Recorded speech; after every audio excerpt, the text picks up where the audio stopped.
And very important, the restrooms are south of this room, and we have ushers who can help you, and we have signs to guide you. If you do have mobility issues, there's a stair chair to get you down to the basement, and then you can go across without having to deal with more stairs. So we've got a couple of ushers who are ready to help you with that if you need that. And then so if you haven't already, we have a sign-up sheet. Please put your contact information if you haven't already when you're leaving, so that we can keep you informed about things going on in the neighborhood. And you can check whether you want to be a member of the neighborhood association. It's free and available to anybody in the Roseway neighborhood. And we're not an HOA. We're not charging dues or telling you how to paint your house. It's just a way for us to connect as neighbors and as a community. And so, let's see, I think I'm almost done with the kind of housekeeping. The meeting is being recorded, not only on Zoom, so that we have that complete kind of record and can share that with people who couldn't make it tonight, but also very exciting, a group called People's Town Hall is filming tonight for a documentary. They're documenting the whole city transition and this new election process. So we're very excited to have them here, and they're and I guess we'll at some point be able to watch that documentary.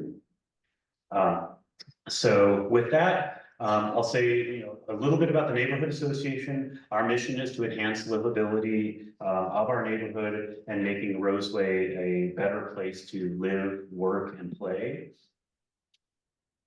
And so, yeah, we're just a group of volunteers committed to making the neighborhood a better place. And you all, if you are in the Roseway resident area, we welcome you to join and help us to get great things done. We'll talk a little bit about our 2023 accomplishments in a couple minutes.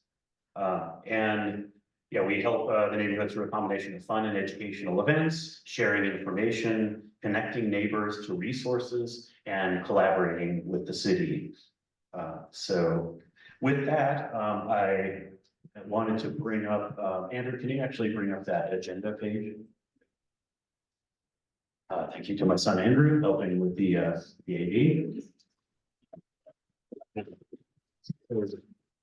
So yeah, we've kind of done the welcome here. I'm going to talk about a few meeting ground rules that we apply to all of our meetings. And I talk about the neighborhood association, and then we'll preview the agenda, which we're doing now. So let me just go over just real briefly our meeting ground rules.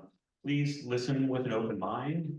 There won't be a whole lot of opportunity to speak, but if you do, think before speaking, avoid exclusionary language, request nonviolent communication, let everyone participate, show up on time and come prepared, stay mentally and physically present, contribute to the meeting goals, attack the problem, not the person, close decisions and follow up, record outcomes and share.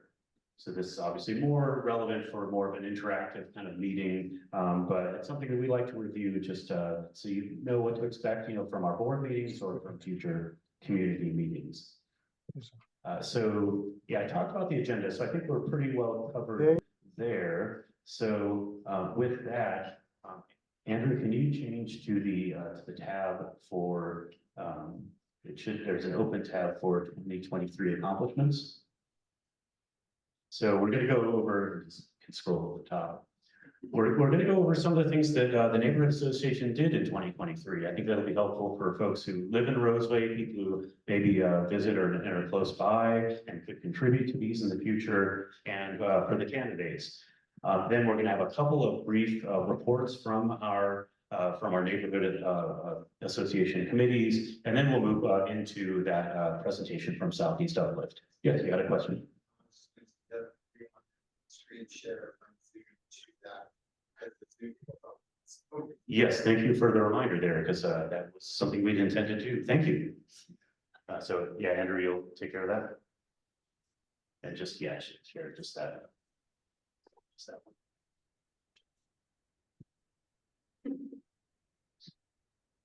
All right. So yeah, when we talk about like what the Neighborhood Association was up to in 2023, and Andrew, I'll just ask you to kind of scroll along kind of show a page at a time. But we had an Earth Day event. Earth Day is April 22nd, but we really treat it as every day. And especially we had a focus on the Parkway, which runs from here on 72nd, from Sandy to Prescott.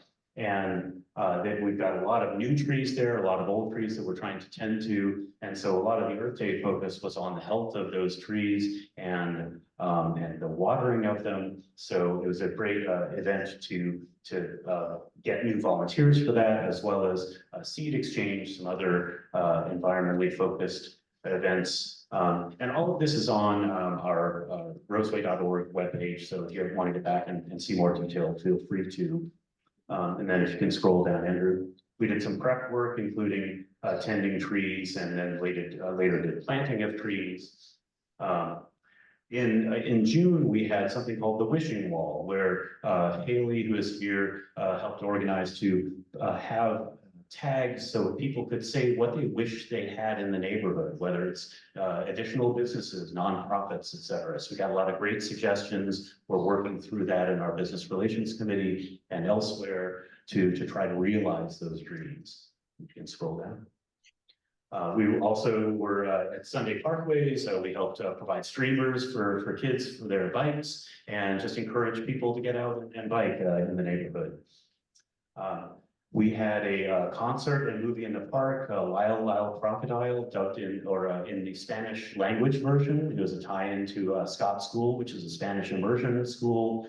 And it's a great event. We had a salsa band also playing at the beginning, fabulous event in the summer in Wellington Park. So if you can scroll down. We also had an amazing weather for an October ice cream social and emergency preparedness. So the goal there was to educate people about being prepared for emergencies, as well as encouraging people to join a neighborhood emergency team, so we would have that critical mass in Roseway, which we do not today. So I encourage you to look into that more. In our Business Relations Committee, we've had a couple of business mixers, including social media training that was super helpful for local businesses. And then we communicate through things like the Roseway Bulletin, a monthly email that we send out. We send frequent communications through Instagram and Facebook. I want to keep on time here, so I'm going to kind of wrap it up, but I'll just say, Andrew, if you can just keep scrolling here, we've got, we had our dumpster day where we collected trash and many other events that just helped to keep the neighborhood connected, active, and a healthy place for us all. So feel free to check it out for more. There's a lot of really cool stuff there. So with that, I'm going to hand it over to Ash, who will also be our moderator for the candidate forum, and she'll talk about our Business Relations Committee. Thank you all so much for coming tonight. It means a lot. And as you can see, we've been a very active group. So we'd love to have you participate in the coming new year. One of those ways is the Business Relations Committee. We meet every fourth Thursday of the month, virtually on Zoom, so easily accessible for an hour. We're actually going to be meeting this upcoming Thursday. So if you're wanting to connect, I'll be here till the end and giving you your info, and I'll sync you up. But some of the initiatives that we are really championing right now is to drive a business district on Sandy and Fremont, particularly along also 82nd. So we think there's a lot of value. Businesses drive like a landmark and livability, also visibility as well. So if we had more activity and acknowledging like businesses and people walking around, it might also help with a little bit of traffic safety as well on both of those major corridors. So a great way to kind of all work together and also help promote and support small business, which is the heart to our city. So yeah, I keep that going. So I will now turn it over to Catherine, who will chat a bit about our way. She's in the back. Catherine, do you want to come up here, or do you want me to bring it to you? Okay.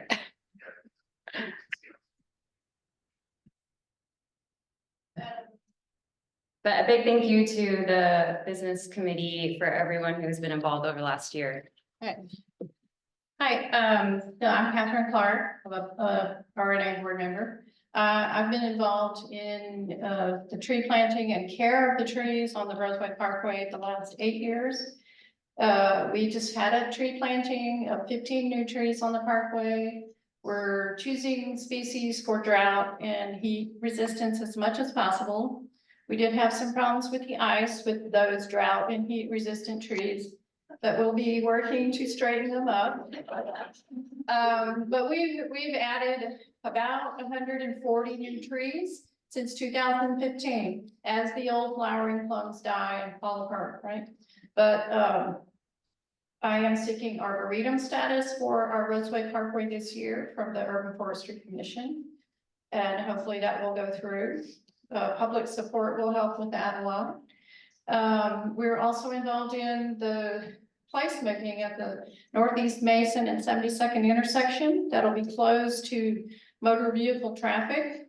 Bike path will run through, but we have a placemaking committee, neighbors and board members. We're trying to meet the stated desires of people using the parkway, collected by PSU students in a survey they put out last summer. We had over 100 responses. People want seating, gathering, play spaces, and we're working on that. And we'll have a plan out fairly soon. An image we'll post on our RNA site. We're working with PBOT on that. So it's, you know, what they allow us to do, what they help support in that placemaking. And feel free to contact me. You can reach me through the RNA email if you want to help out with the trees. If you want to know more, you want to be involved in that, I'd be happy to have, you know, I'll even take all the help we can get. So thank you very much.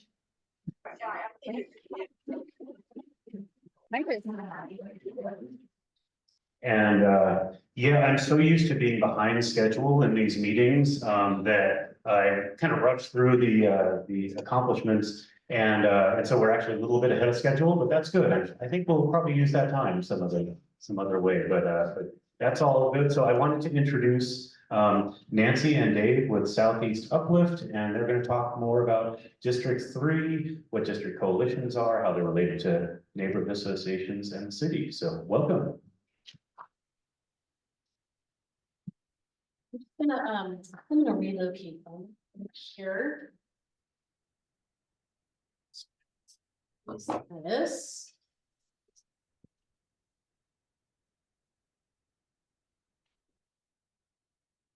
Okay, how's that? Good, okay. Hello, my name is Nancy Tamplin. I'm the Executive Director of Southeast Uplift. It's so great to be here, and this is Dave Weaver, our board chair. Today, just super thrilled to be here. Great to see the candidates here, and just wanted to introduce everybody to Southeast Uplift, what we do, who we are, the programs that we have, and ways that you can get involved. So tonight, what I'm hoping to do is to cover who we are, the changing districts that you've been hearing a whole lot about, our board and staff, and our programs and committees and the services that we provide. So there'll be time at the end for Q&A. I'm hoping to go through my slides in 10 minutes and then hear if you have any questions for me. Okay, next slide, please. So Southeast Uplift, just around our history and purpose, we were founded in 1968 to address poverty in inner Southeast Portland. And an early win for the organization was stopping the Mountain Freeway that would have had a 6-lane freeway going through Southeast Portland. We became a district coalition office in 1974 when the city of Portland started the neighborhood program system. And we've been going ever since. We're located on 35th and Main in the Sunnyside neighborhood. And our mission is to collaborate with the Southeast Portland community to build informed, inclusive, and participatory neighborhoods that support our social and ecological well-being. And our board and staff developed a vision statement last year, and that we envision a more resilient future where everyone feels and is welcome, interconnected and empowered with the resources needed to advocate for changes on the issues that affect our lives. So some of our core values at Southeast Uplift, and these are sort of guiding for the folks that are coming in as volunteers, for folks that are serving on the board, but we're really driven by relationship building, and that it's the personal connections and the networks that strengthen our communities. Community involvement is a core value, that organized neighbors can shape the future of our communities, including envisioning and enacting positive change, and through collaboration, we co-create the spaces that we want to inhabit. Grassroots democracy, perfect example of this tonight, that we all have a role in determining the character and the future of our city through grassroots, bottom to top participation. Sharing, teaching, and learning, that with tools, support, and opportunities to connect, we can all affect positive change. And also in an inclusive, multicultural environment through which we can explore our differences and come together around our common interests and goals. And lastly, building capacity. At its core, Southeast Uplift is a capacity building organization for all the communities that are within the district. And we strengthen our communities as we strengthen our neighborhood associations, other community-based organizations, and our business districts. Next slide. So this is the map of the current configuration of district coalition offices, which has been in place for decades. There's currently 7 district coalitions, and what 3 are run by the city in north, southwest, and east, and there's 4 that are run by nonprofits, and Southeast Uplift is one of them. And as we make this change with our new form of government, the district coalition offices are going to align with the city council districts. So we also, our boundaries currently are from the Willamette River to 82nd. Montebello goes a little bit more east from the county line and to I-84. So we also support, joyfully support some neighborhoods that are in Murfreesboro currently. Next slide. So under the new configuration, there will be 4 district coalitions. And so this is District 3 right here, right there.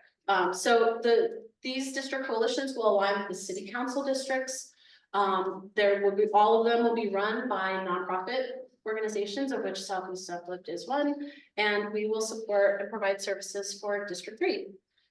You can always learn more about the transition and these, and actually there's an interactive map on the city's website at Portland Gov Transitions Districts.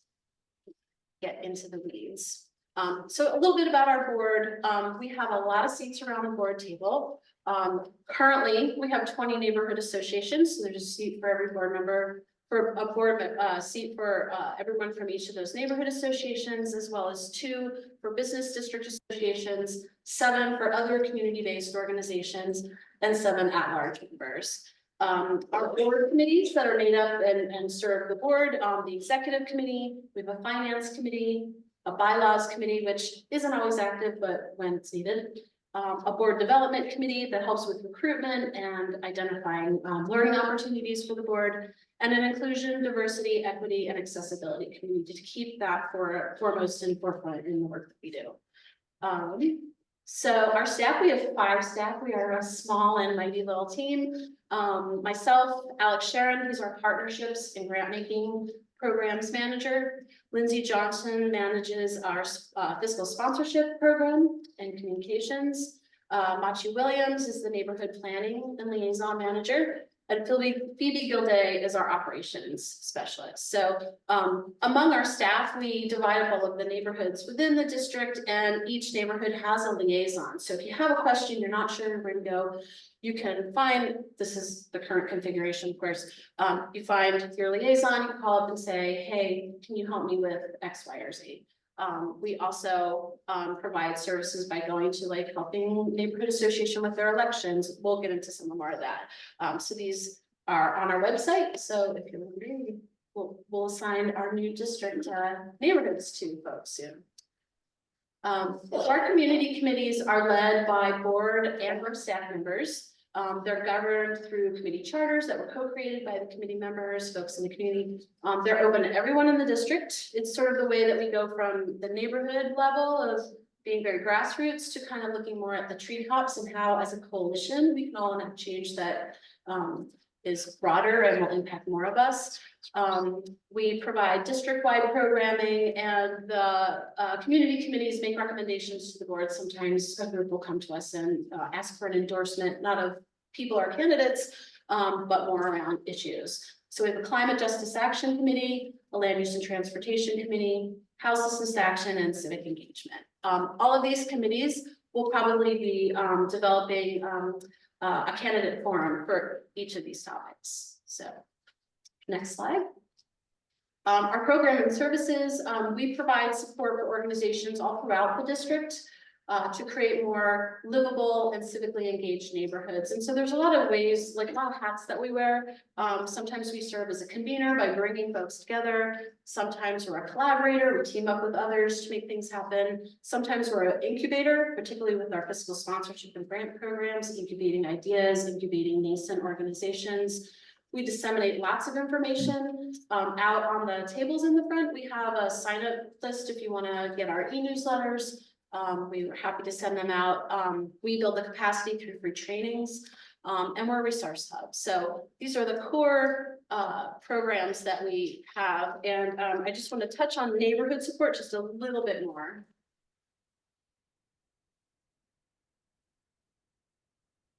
Ahead of myself here.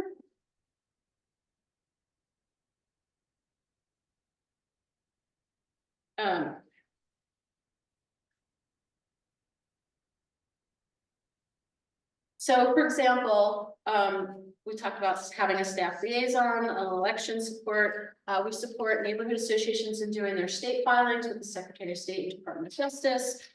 We archive the meeting minutes for all the neighborhood associations within the district so that those are public records. We provide communication funds to assist neighborhoods and other organizations to get the word out about what they're doing. And we also provide tons of technical support on any number of topics having to do with connecting with the city bureaus, how to build the capacity of your organization. So organizational development and civic engagement. Next slide. Okay. So here are some events that are coming up. Wanted to let folks know this is all on a flyer that is out on there, so feel free to take one when you leave. But on the February 15th, the Civic Life Bureau is coming to the Southeast Uplift on Southeast Main Street. This will also be a Zoom meeting. We're doing this one hybrid.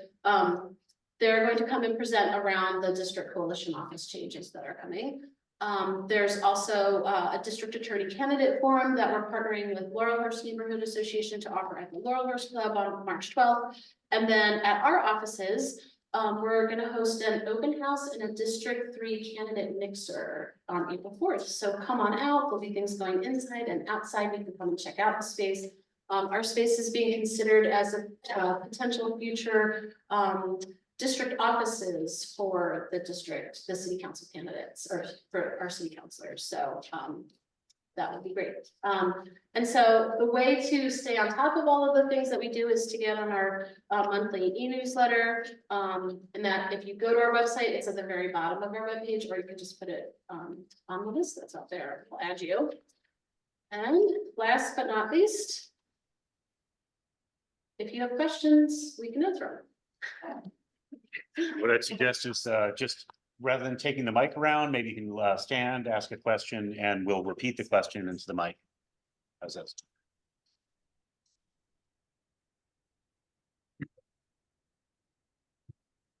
I don't have to sing or something. Yeah. So what's the exact relationship between the Southeast Uplift Coalition and District 3? So the Civic Life Bureau will be funding 4 nonprofit district coalition offices to provide all those services that I talked about to all the neighborhoods that are within the district. And so our space, hopefully, if we become the office, it will be a hub for connecting with city councilors. We will, through all of the work that we do, help to build a more cohesive district and sort of move all forward together. So, yeah. Dave, did you have anything to add to that? Well, if I understood the question, there's going to be 4 districts, and each one is going to be represented by a nonprofit. organization. Currently, there are 7 districts and only 4 of them are represented by nonprofit organizations.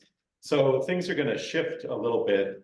We're the Southeast Uplift District is the most closely aligned to the new city district of District 3. The other 3 are going to have to be reconstituted. But actually, has the city officially designated Southeast Uplift to represent District 3? Yes. Okay, there was some question for a while, but Official. we are officially representing District 3, at least for the time being. There's a lot of flux in the city, as we all know. So I guess I was just going to add that if I understood the question correctly, the answer is that Southeast Uplift is going to represent District 3 Neighborhood Coalition. And actually, in that process, we're gaining 3 neighborhoods, Roseway being one, and Rose City being the other, and what's the Madison South. Madison Madison South. Madison South. And then we're losing 3 neighborhoods, Selwood, Eastmoreland, and Reed, and also Johnson Creek. Johnson Creek. Sorry, Nancy's my go-to for these. Those are going to go to District 4, which is on the west side of the river. So there's going to be some shifts happening. So we're very happy to now represent or work with Roseway Neighborhood Association. So this is going to be a new collaboration. Who are you currently, which district are you currently in? Central Northeast. Central Northeast neighbors. So yeah, so there's going to be, that's going to be an adjustment. So we're looking forward to working with you and making sure that's a smooth transition. So when you say represent, do you mean, It's probably the wrong one. yeah, Well, it's a district made up of neighborhoods. And so there's 20 neighborhoods that make up the district. We don't represent, we serve as a intermediary between the city and the neighborhoods.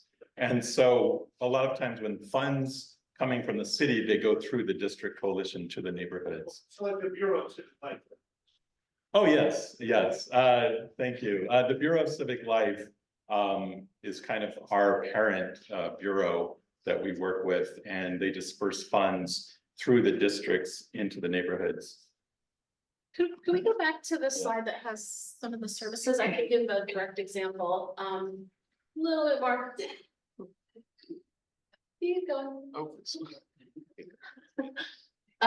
So, for example, the Community Small Grants Program, just in this last cycle, in December 5th, our board of directors approved $76,000 in grants going out to grassroots nonprofits and fiscally sponsored organizations throughout the district. So each of the 4 districts will have funds to give out to community groups in their districts. And so for District 3, Southeast Uplift will administer that grant program.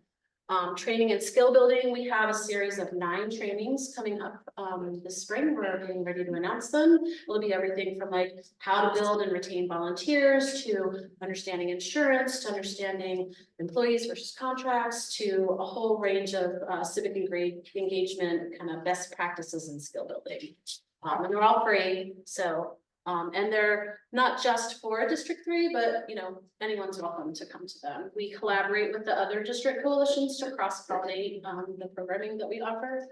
Our fiscal sponsorship program, we have 37 organizations that we provide fiscal sponsorship support for, which means they are not tax exempt organizations, but through our tax exemption, as a nonprofit 501c3 organization, we provide technical support and capacity building support so that they can do fundraising to fuel their efforts.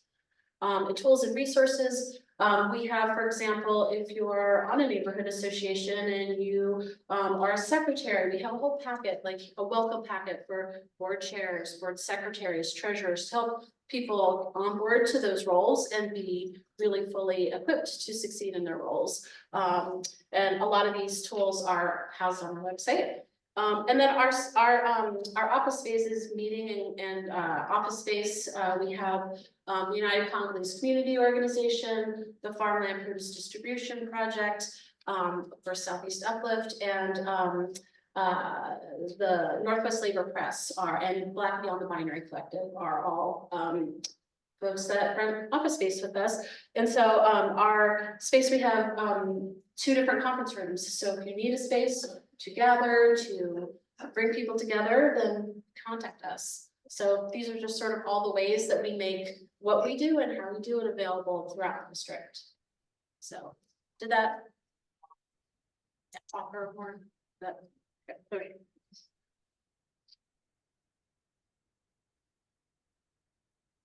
I have a lighthearted question.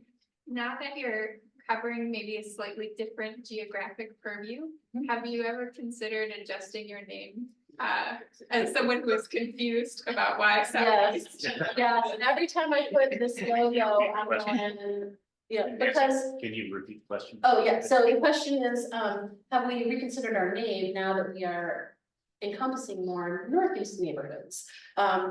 Yes, we always have, in our mission primarily was Southeast Portland neighborhoods, but because 84 were the current boundary, that encompasses neighborhoods that straddle Southeast and Northeast Portland. But yeah, that's definitely something for us to think about, yeah, for sure. I mean, we could be District 3 Uplift, but it doesn't quite have the same ring to it. But that would essentially be a District 3 Uplift. So. Maybe we'll have a naming. Yeah, we could have a public Get forum, everybody involved. naming competition. Yeah. So, How are you? good question, good question. We're doing okay on time, so if Okay. you have more questions. Any others? Just fine. All right. I think that's it.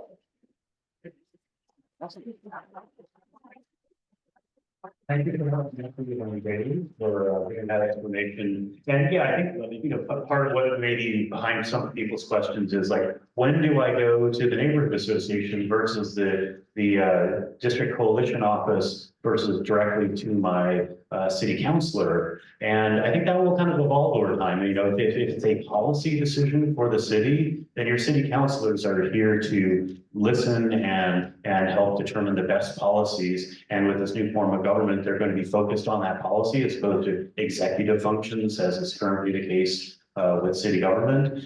So I think we'll all kind of navigate like when it's the best time to reach out to a city councilor versus neighborhood association. But yeah, when we're talking neighborhood association or district council or district coalition office, like Southeast Uplift, it's really about community building, resiliency of our community, and the things that we can accomplish on that more local level within the district or within the neighborhood.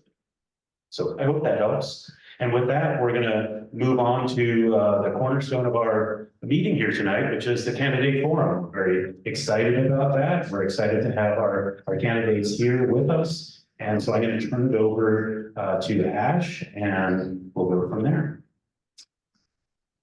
Great. Candidates, we'll have you come off the stage.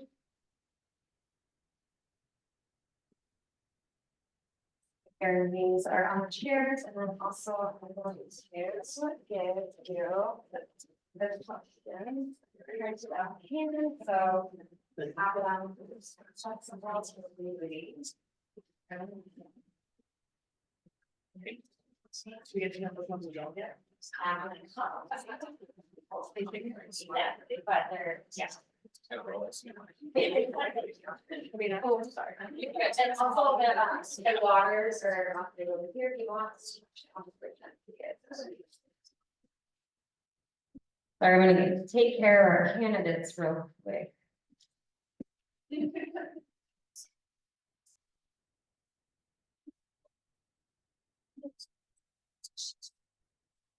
All the same questions.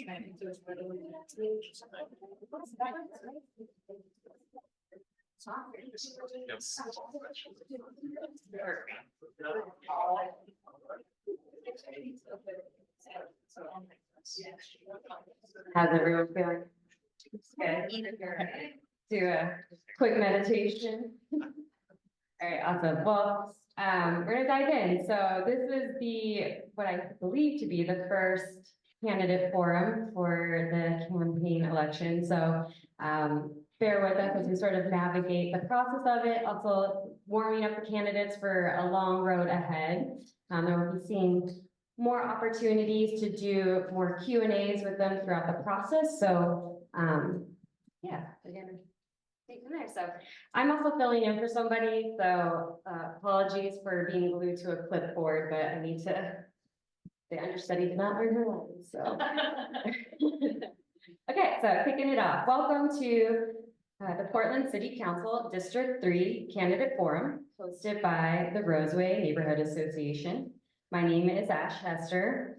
I'm the vice chair and a board member of the Roseway Neighborhood Association, and I'll be moderating this evening. I want to give a little bit of background and context on the new transition of the city governance, just for folks who haven't been following along the minute-by-minute updates from the city. So this upcoming election embraces a historical shift in our city's governance.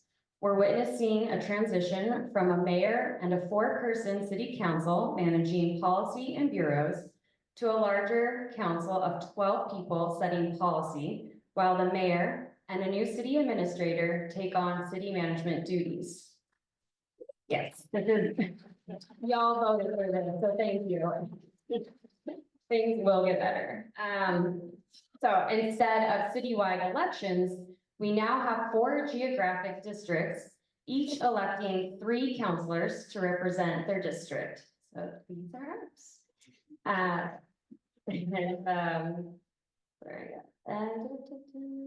Okay, the method by which we vote for these officials will also change.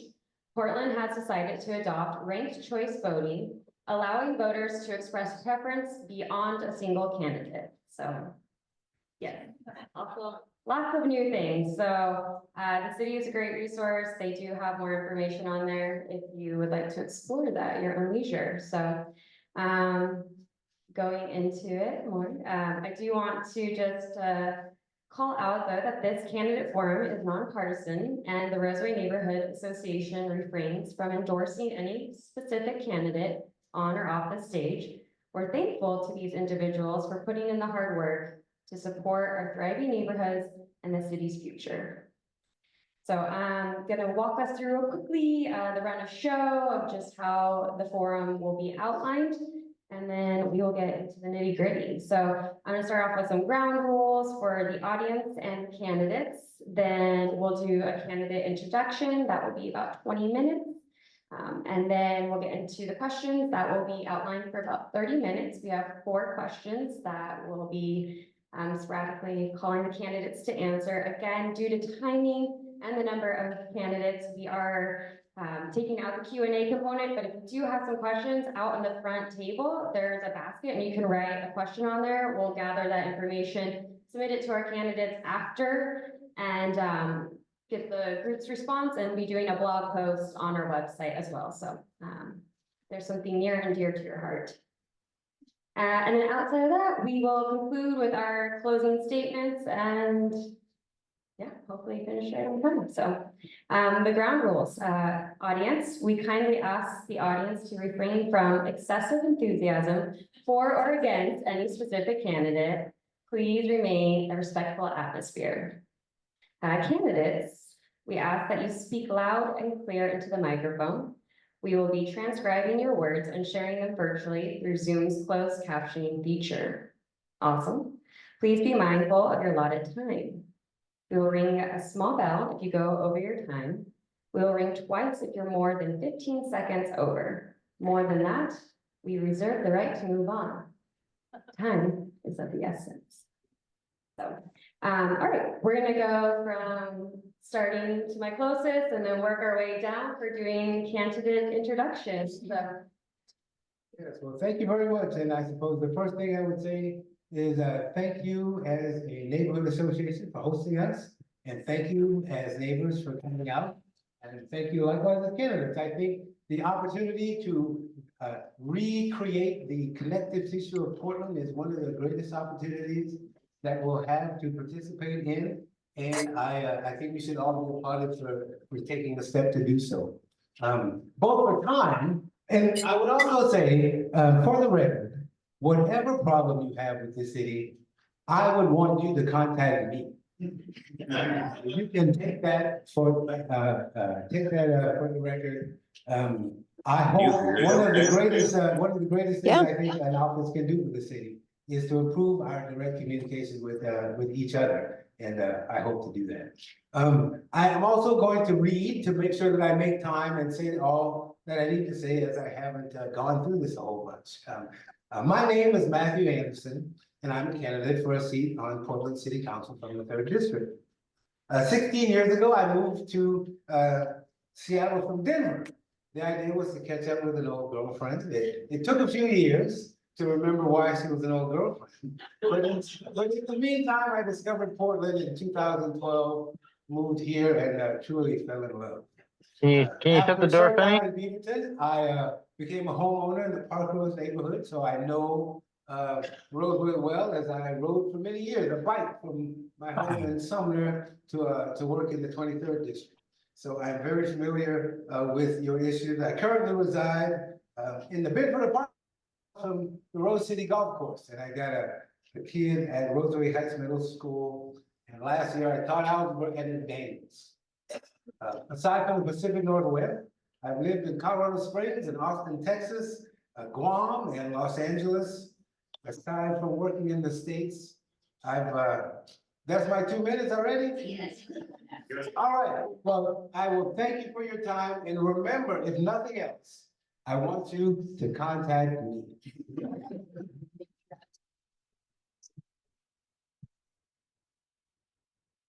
Hello, everyone. I would like to also thank the Roseway Neighborhood Association for holding this event. It's very important that you guys did this, and thank you for inviting me and all the other candidates to this event. So thank you. About me, just my quick 90 seconds about me. My name is Sandeep Bali, and I'm running for Portland City Council. I came to Portland in 2009 to pursue my degree in pharmacy. I got my doctorate in pharmacy and have pursued a career in HIV, in mental health, and also in drug addiction. I'm coming to Portland City Council with a healthcare lens, and I'm passionate about the city. I truly believe that Portland is one of the most unique cities in the world, and we need to stay on that pathway, and we need to continue making Portland a better city. Why I'm running, I'm passionate about the city, and I also am a resident of the city. I work in the city, I'm invested here, and I've seen so many changes go on throughout the city that are not so much positive changes. And so as a voter and as a resident, I decided that I'm going to run, and I'm going to run for some change. And so I am here. That's really it.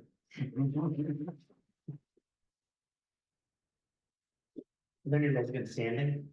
All right, so Jesse Cornett, also a candidate for District 3. Super huge thanks to the Neighborhood Association for having this. It's an honor to be here. About me, I talk about my background. I'm somebody that grew up poor. I experienced both as a child and for a minor amount as an adult housing instability. So it's not the only person on stage that you may hear that from this evening. I came to Portland in 1995. I became the first college attendee in my family, went on to earn a master's degree, actually served as Portland State's government relations director, went on to teach for 6 years, legislative process and other related classes in political science. I had some fun early experiences. I helped lead us out of the dark ages when it comes to campaign finance disclosure as a staffer and created something called Orastar. I think by telling the other candidates that here tonight, I might need an escort out of here for safety because it's a horrible system that needs upgraded again. I'm a veteran. I've owned a couple of successful businesses. In 2016 and 2020, I had the honor of working for Bernie Sanders. In 2020, the title was body man. I traveled with him literally everywhere he went for the final 6 months of the campaign. Canada to buy diabetes medicine, insulin for diabetes patients rather, Homestead Child Detention Center, where as a nation we were caging kids. Those experiences really shaped me. I had run for office before. I never thought that I would run again. After experiences like those, I didn't know how I could sit around and watch other people lead, because we the people let that happen. I immediately, upon getting back to Portland, fell into a contract. I shouldn't say immediately, very quickly got a contract to help pass health coverage for 55,000 Oregonians who would otherwise be eligible for the Oregon Health Plan, but for their immigration status. I was pretty proud of that. And I've continuously worked with an organization called Oregon Recovers to help on Oregon's addiction crisis. And in breaking news to some of my friends on the stage and in the audience, just took a contract there to help frame the future of drug decriminalization in next month's legislative session. So work I'm pretty proud to do. Call me as well. Cornett.portland.com. Sorry to one up you. 971-219-5429. The next time I'm standing up, have your phone ready if you want to put that down and give it to you again, I'm sure.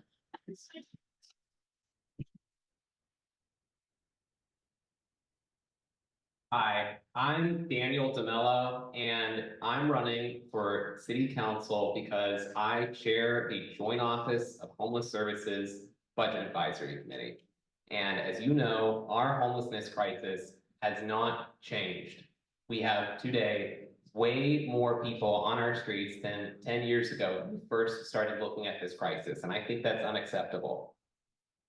Frankly, the fact that 6 people died in this last storm, I think it's unconscionable. We need to start moving things around when it comes to dealing with the people who are sleeping on our streets. If we could change just the number of people sleeping on our streets, I would love to focus on nothing else.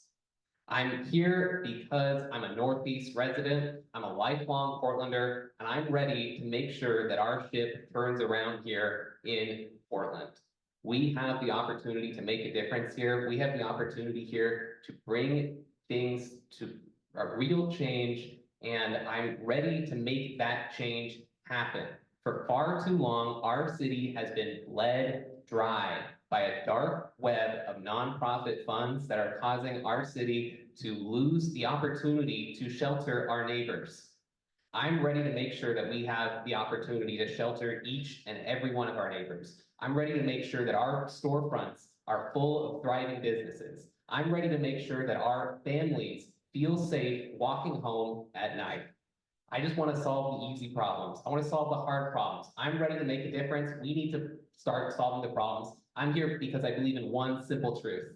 We can do better, but we have to do it together. And so I'd like you to visit DeMeloforportland.com and work with me so that we can build a better city together. Thank you.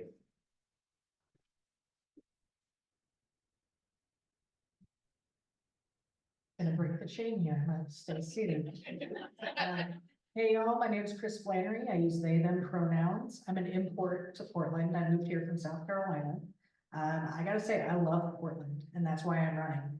I love the weird, unusual businesses we have. I love the public transit. I love the fact that I can be here and be queer, and it's not an issue.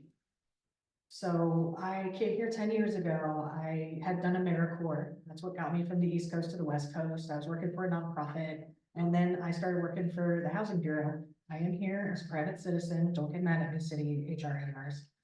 But you know, the time I've spent here, I joined a union, I became a leader in my union, and because of that good union job, I've been able to do what I never thought I'd be able to do as a millennial. I bought a house in 2021. And I think some of the other folks up here who, you know, maybe graduated closer to when I did, it's huge. It's a huge thing to have that security. And that living wage is what let me do it. So that's my #1 focus, is living wages for all. Because for as much as we have folks who are on the street, we took 5,000 people off the street last year and 6,000 more fell into homelessness. So we need to stop that bleeding. We need people to be able to be secure in their homes, secure with food. Oregon, I think, is #4 or 5 for child hunger in the country, and we can do better. So absolutely, living wages, a good, strong social safety net, and encouraging the small business entrepreneurship that creates those really wild storefronts and businesses that we love to go to. You know, District 3 has amazing venues, food, thrift store shopping. We have 2 volcanoes, y'all. I don't know if that excites you, but it excites me. So, you know, I moved to the east side of 82nd when I first moved here. I came back close to 82nd. I'm on the west side now by a few blocks, but I actually really enjoy 82nd, and I'm excited to see what we can do to it over the next couple of years. Thank you. ChrisForPortland.com.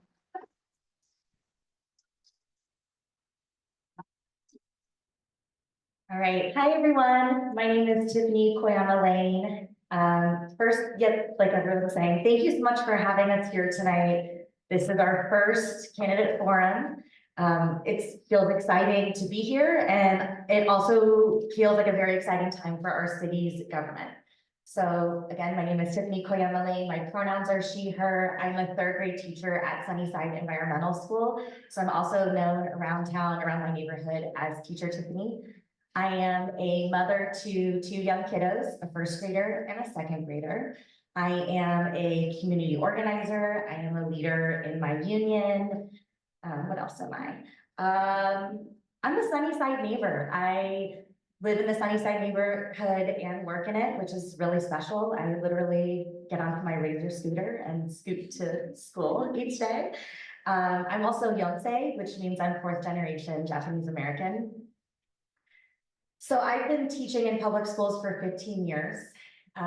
Anyone who's spent time in a public school knows that it doesn't take long to see who is coming through the building and who has access to food, clothing, housing, shelter, medical care, emotional and mental health services. And something important to note is that in a public school, in a classroom, you can't pick favorites. Everyone who walks through the door, those caregivers, those kids, they are deserving to be there. They are deserving to have their dignity considered, and you have to find solutions that work for everyone. All those different people that come through. This is the approach that I want to bring into public office. So I mentioned I'm Yonsei, 4th generation Japanese American. My family members, my grandparents and great-grandparents were forced into the World War II Japanese incarceration camps. My family didn't like to talk much about it, but one thing that my grandma ate, I'll tell you more later. It's like, sorry,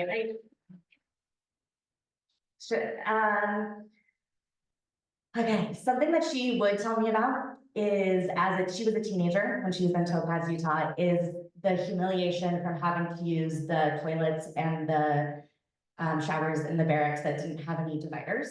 And just, being a teenager is awkward already, having a changing body. And she you could see that she carried some of that humiliation and from her privacy being stolen from her. So that roots me in one of my biggest values, which is dignity. I believe that everyone is deserving of it. And through our public policies, we show who is deserving of dignity. I'm sorry for going over. Thank you. Sorry, I encouraged Tiffany to break the rules today. She's a teacher, she's not used to that. Very uncomfortable with that. Very uncomfortable with that. Hi, everyone. My name is Angelita Morillo, or Angelita Morillo for those of you who speak Spanish. I'm running for Portland City Council District 3 because I deeply love this city and I love the people in it, and I want our local government to equally represent everyone regardless of your income, your status, anything about you. I want our local government to be accessible to everybody in the same ways. My family originally moved to the United States from Paraguay when I was just 4 years old. It was me, my mom, and my sister. And I grew up in Arizona for a few years until my mom got really tired of the heat and she Googled what's the rainiest state, and we moved here a month later. So I've been here since 7th grade, and ever since I had the choice of where to live, I've chosen Portland. I deeply love it here. I went to Portland State University where I studied political science and legal studies. And during my time at PSU, I ended up being homeless for part of that education period. And during that time, I knew that it was important for me to finish my education in order to pull myself out of poverty and to end up doing the policy work that I wanted to do. And it was my community that came together and they took me in, and they, without their love and their grace, I honestly would not have finished school. I would not be doing anti-hunger policy work today, and I would not be running for office. And that is what I want our city government to become for the people of this city. I want our city government to be a place where people feel safe, where people can come and get their needs met, and that people can do everything that they need to do to thrive. I firmly believe that Portland needs to be a place where local government is accessible to everyone. Because of that, during my time when I worked at City Hall, I learned that a lot of people don't know who their elected officials are, which bureaus are responsible for which problems that they're facing. And I wanted to make it more accessible by creating a social media account to explain it to people. And you can learn more about that at angelitaforportland.com. Thank you.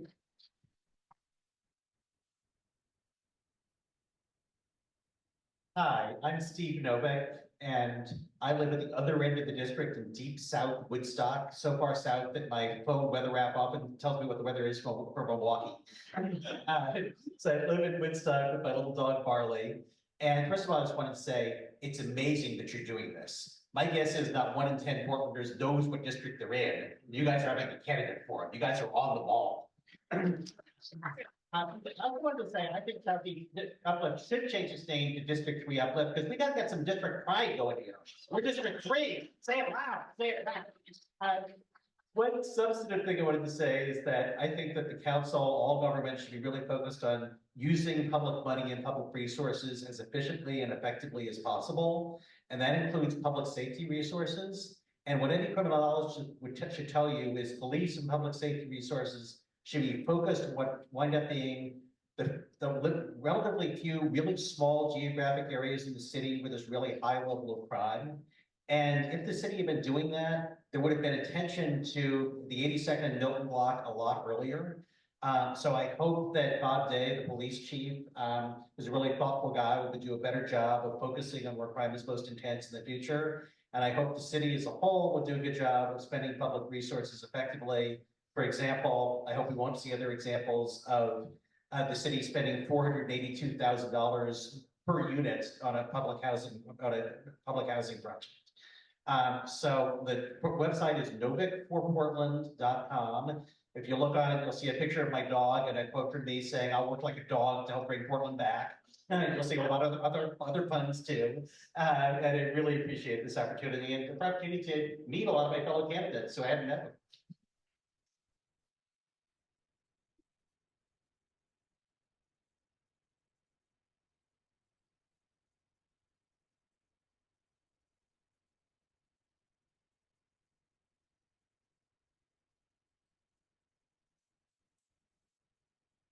All right, so we're gonna share the mics for the, so I'll start here, here. Now.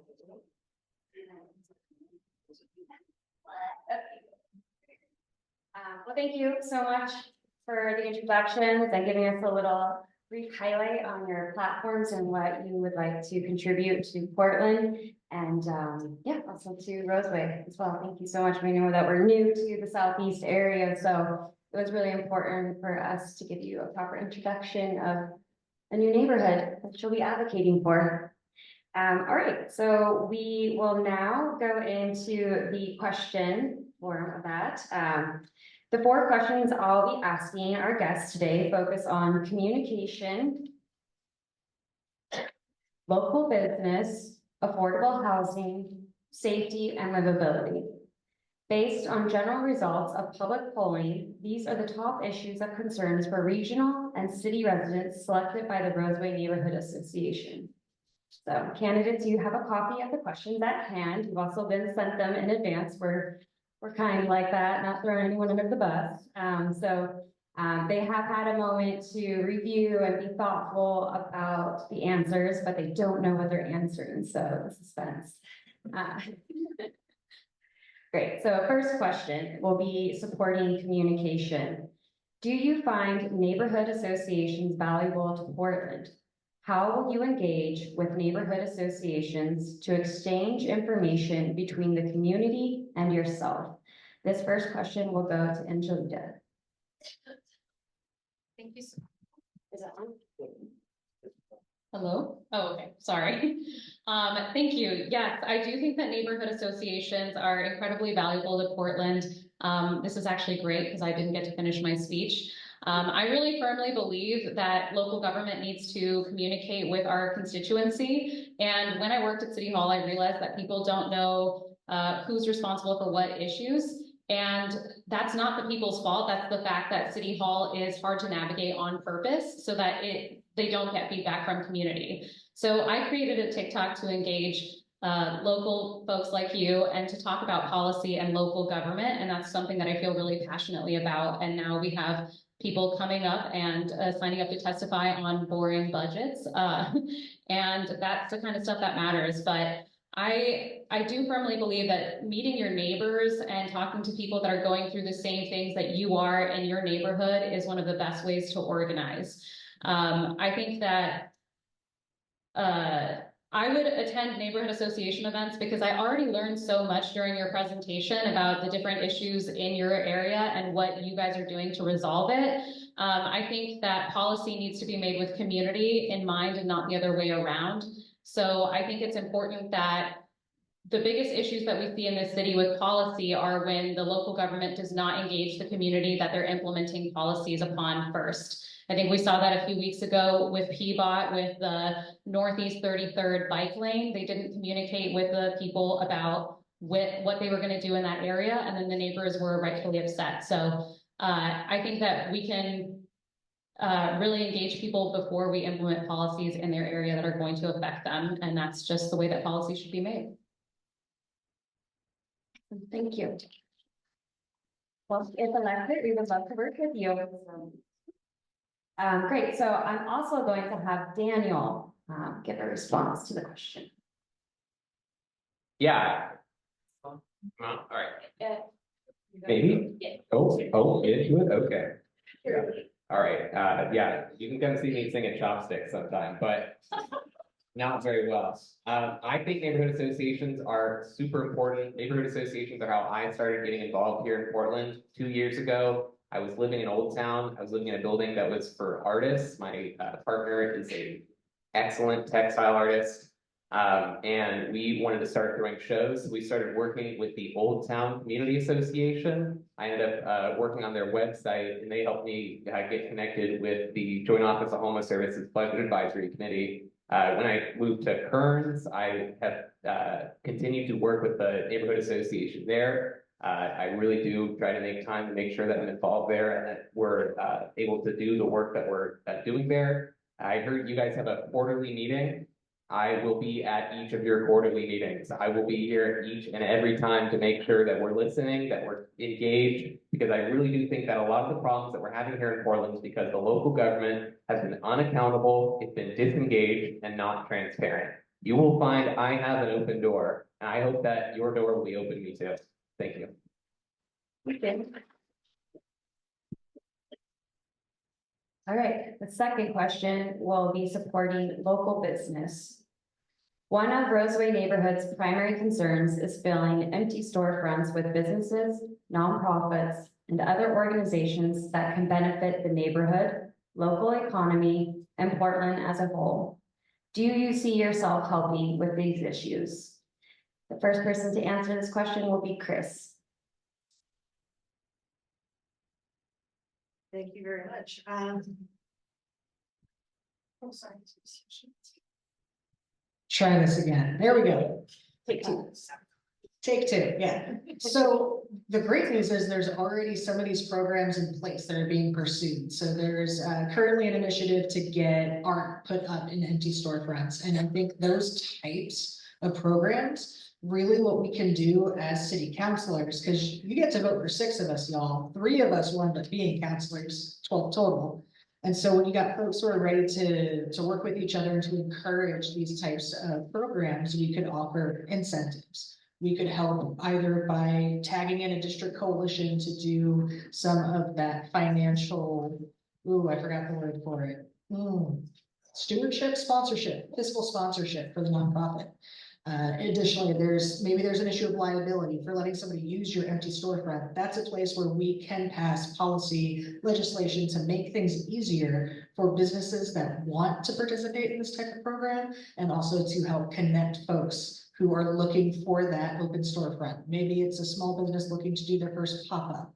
Maybe it's somebody wanting to put on an art show. But whatever it is, our role is going to be to help the people in our district reach the other folks in the district trying to make things happen.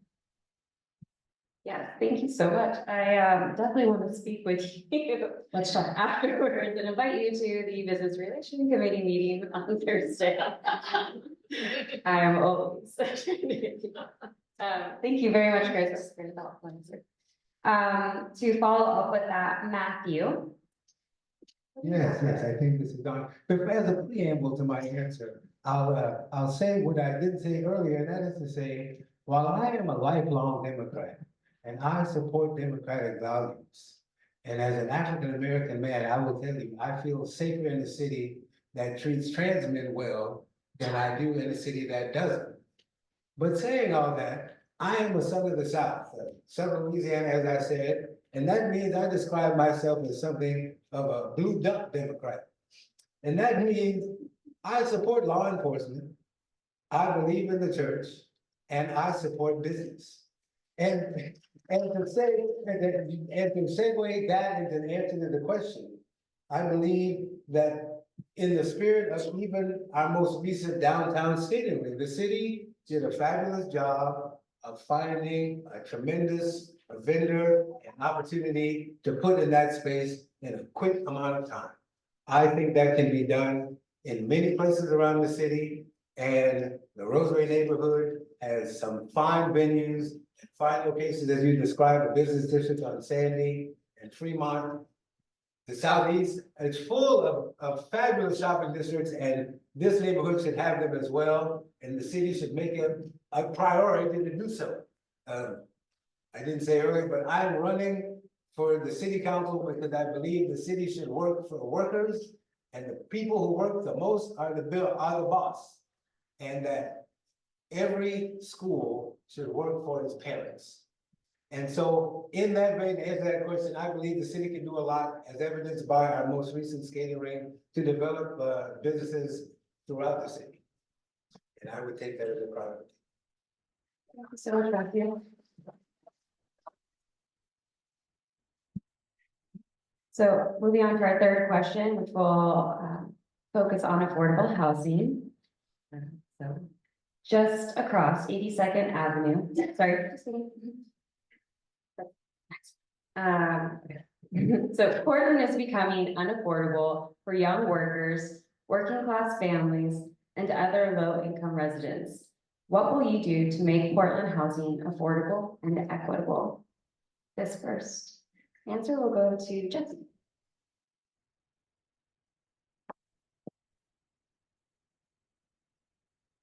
Okay, so again, Jesse Cornett. I'm glad that this is a topic for discussion this evening. I think it's critically important. In fact, I just released a video yesterday that's on my Instagram page, Cornett Portland, if you want to check it out. That spends about 90 seconds talking just about housing affordability. And I talk about my story, which started in 2002 when I rented an apartment in Northwest Portland for $565 a month. I bought my first house. I worked part-time. I was in grad school. My wife at the time was a social worker. We bought a house at 72nd and Siskiyou. It was $120,000. Today, that house is valued at $400,000. And the prices just continue to go up in this city.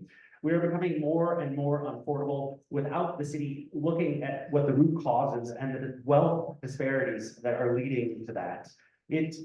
I'm so happy to hear that Chris is able to buy a house on her city salary. Not everyone can because of the unaffordability. You can get into even some of the public safety jobs, police, firefighters, they're even living in other parts of the community because it's more affordable and choosing to commute in. If you look at the cause of homelessness, the number one cause, according to academic studies, is lack of affordable housing. And by any metric, Portland is falling behind.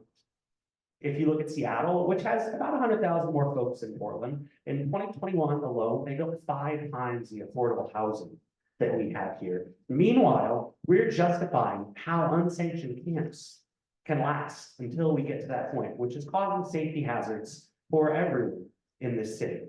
We're not keeping up. We don't lack solutions. We don't lack the money right now. We lack the political will. The city has started to make some changes. The governor is taking some leadership. I haven't read her specific bill. She has one bill for the short legislative session coming up that's related to housing. It's going to give local jurisdictions more flexibility, and I hope it's something that we can all get behind. Thank you. Tiffany, do you have some thoughts on the question? Yes, I do. I don't know if folks saw that Here Together Oregon recently came out and said that 2.3% of housing is affordable for the median income. 2.3%. That is simply unacceptable.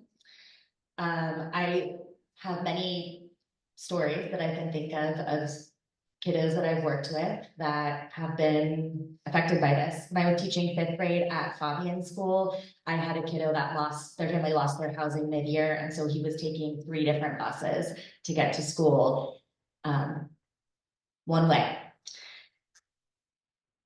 I had a conversation earlier today. I always stop by when I'm going to morning recess with my class, and I talk to the woman that works in the cafeteria. She's been doing that job for 23 years. She's an important leader in our community. And she was telling me how, even though the farthest she is on the pay scale, farthest she can be, that her take home each month is around $2,000. So she works all weekend delivering packages for Amazon to supplement because she loves her job so much. These kind of stories aren't rare, unfortunately. I know that this is not going to get fixed overnight, but there are a lot of things that we can do.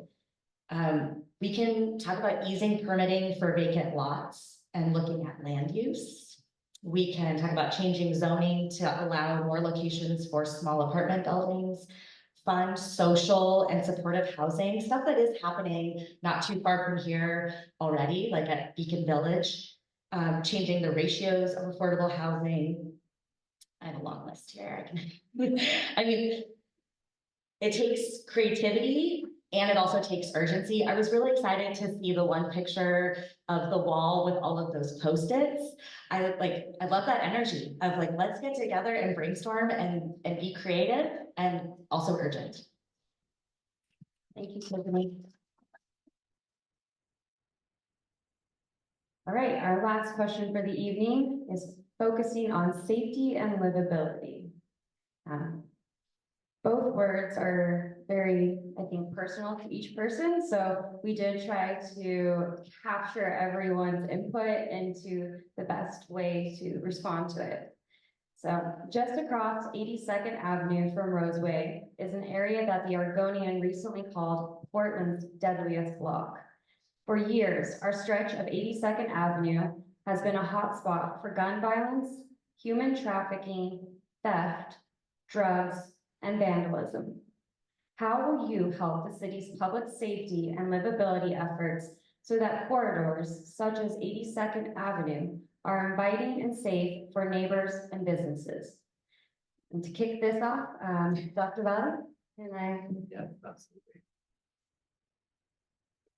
Hi there, I'm making sure this works. So for me, I would say we need to look at public safety number one. I think that public safety is something that enables communities to grow. It ensures that every member in the community feels safe. And when I say public safety, I mean police accountability. When people are in trouble and crimes are being committed, when storefronts are being broken into, we need to make sure that there is accountability there and it's not being let go. One of the things that I really believe in is kind of like a broken window effect. And that's like when we see one broken window, we see many more. We see many more crimes, we see many more misdemeanors. And what happens is that community, that area kind of starts decaying from the inside out.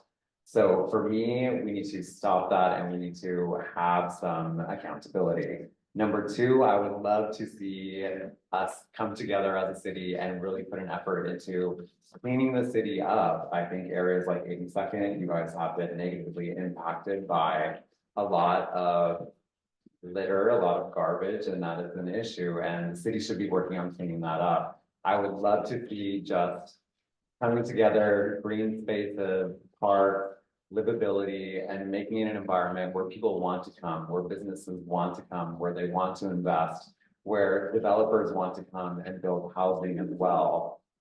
Those are kind of the keys for me in stopping Portland and especially the 82nd district from going south.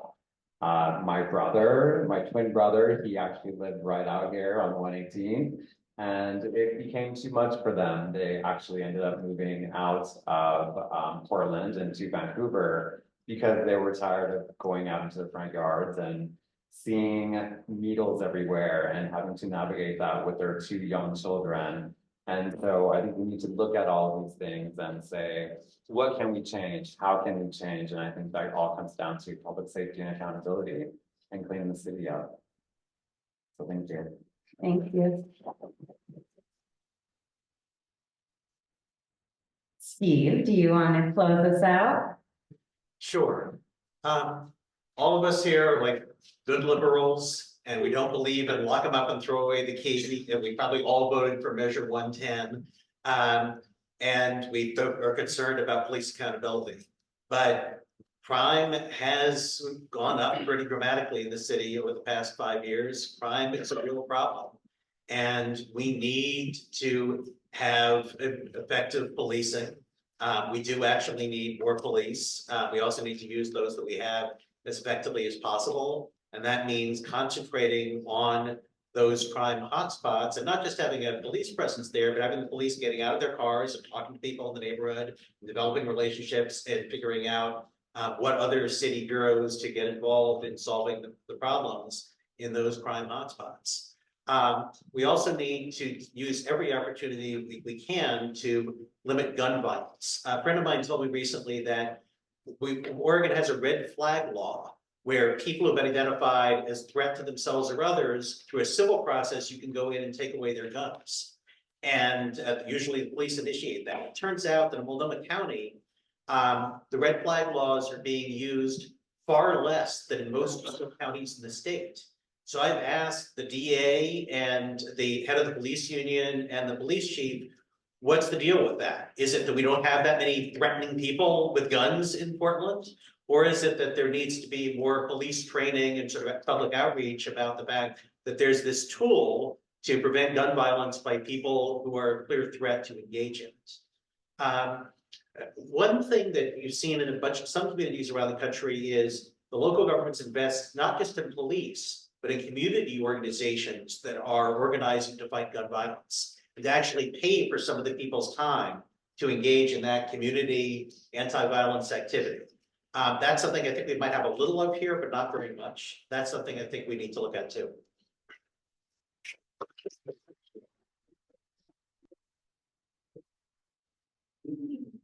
We are, remarkably, we are about 15 minutes ahead of schedule, even with closing balls up. So we talked to Ash about what to do in that case. So what do you think? We're in the offset that we are running ahead of time. Should we open it up to a Q&A? And so we do have some time. So we probably just to still stay on course and not go too far. Could do about four questions? Yeah, Okay. I think, we'll keep it to 2-minute responses. Yeah. Thank you all for. Thank you so much. Those are really thoughtful responses. And no matter who wins, I feel very confident that this victory is going to be properly represented. So, okay, great.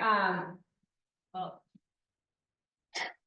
Chris, do you want to just? Yeah. Okay, thanks, man. Thank you for the opportunity to actually ask a question. Okay, hold on real quick. Let's put a little bit of guidelines because it can get a little tricky. So when you ask your question, let's just direct it towards one candidate. I think at that point, husband, or I'm gonna have some suggestions. Let's add like that, yeah. Ask me the question, and you give it to like the previous questions, you kind of cross it to. Oh, man, putting it on me, okay. Okay. Okay. On the spot. I'll do, okay, on the spot to do, okay, great. So you ask your question and then I'll designate who will go to it. Does that work for you? Not entirely, but. Great, I like your honesty, we'll work together. Those are all good questions, but anybody that lives in this immediate area, I'm sure that a big issue, like for myself, are these potholes east-west. Nothing is happening east-west. You can leave the F-150 in some of these potholes. So there's a repeated repaving north-south, never east-west. That's my question. You wanna know how the potholes are gonna get fixed? I've been in my house 24 years.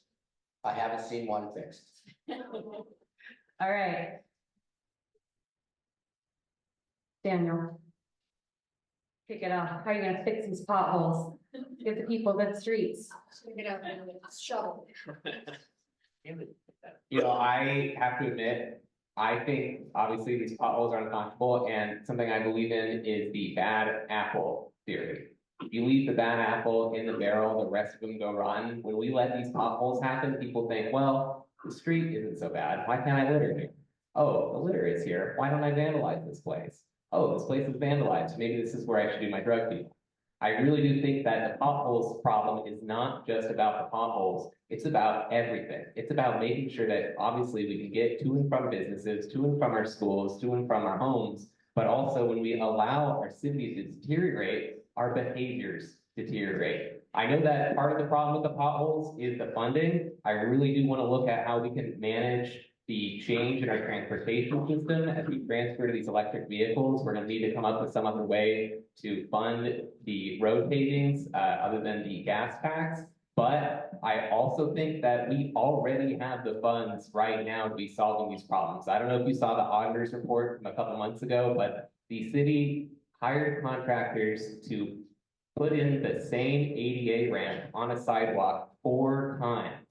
They had to go out and put in a ramp. They had to remove it because they built it wrong. They went out and built it again, removed it because they built it wrong. Did that over and over. This is not a situation where we're lacking for resources. We just need to manage our city confidently. And I think that we have the resources to solve your potholes. And I very much encourage you to come visit my office at City Hall and identify those potholes, and we'll go get them fixed.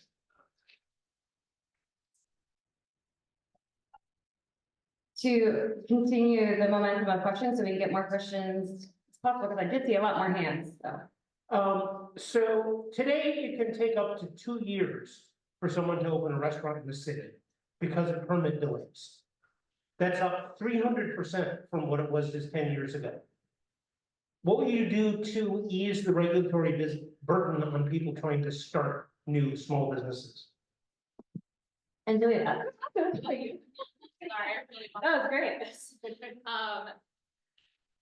Thank you for that question. I've been thinking about permitting and zoning a ton, and I think, to be honest, part of the problem at City Hall is a matter of political will for changing the zoning and permitting of different places. We're going to need to elect a city council that is aware of these issues and is willing to have the political courage to change them. And the reason I say this is not, this is a matter of people just choosing not to do certain things. Like, for example, when the Concordia University dorms were empty, that was an opportunity for the city to convert that into communal housing, intergenerational housing. And it was zoned as a school, and so it was impossible to move people in there. A few years ago, when Jefferson High School was going through renovations, the students were actually wanting to go to the PCC campus nearby while those renovations were getting fixed. And the permitting zoning rules made it so that if you were going to high school, you couldn't go into the college campus to study. So those students had to go all the way across town to learn when they had a school right there, an empty building right there that was available to them. So we need to absolutely change zoning, make it easier and more flexible for us to change between what a storefront or an empty building is being used for. And I think that can apply into so many different areas, right? That can apply to schools, that can apply to housing, that can apply to businesses. And I'm really excited to see Portland City Council take that on.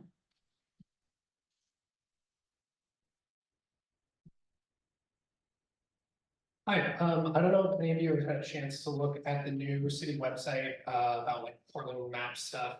It talks about like street classifications and stuff. Sandy in this area is classified as a pedestrian zone. I want to know what you're going to do to create a walkable, livable neighborhood for people in the area. Jesse, do you want to get this one? Sure. So this area is near and dear to my heart. As I said, my first house was a few blocks away from here. I also lived in a house at 84th, just out of Foster. So I lived near uncrossable streets an awful lot. I was pretty happy when we got a rapid flash beacon at 84th and Foster as I was moving out of that house, unfortunately. But there are a lot of simple ways that we can calm traffic and add devices that get people to stop looking at their phones and start looking at their surroundings. And in a slower traffic environment, that's going to save a lot of lives. So I do find it interesting that this is considered that much of a pedestrian zone because traffic flies through 72nd quite a bit. So I think as we're looking at other opportunities, the mic died there. That wasn't me. I'm talking loudly and it's really close.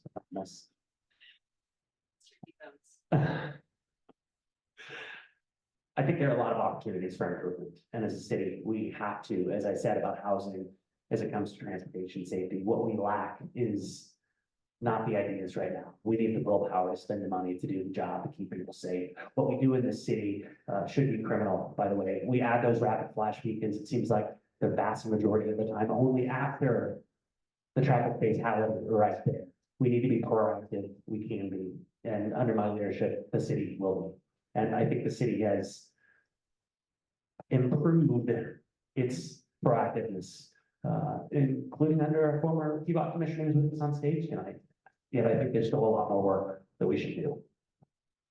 Imagine that. I didn't pick up my whole 2 minutes.